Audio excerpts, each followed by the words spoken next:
Czytanie z drugiego listu świętego Pawła Apostoła do Tymoteusza.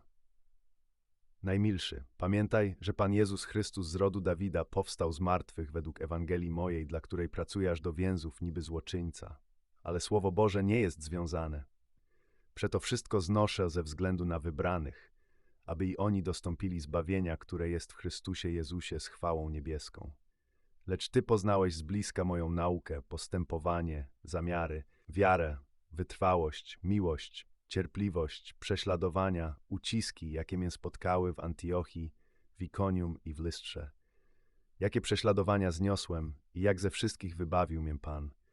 I wszyscy, którzy chcą żyć pobożnie w Chrystusie Jezusie, prześladowanie cierpieć będą.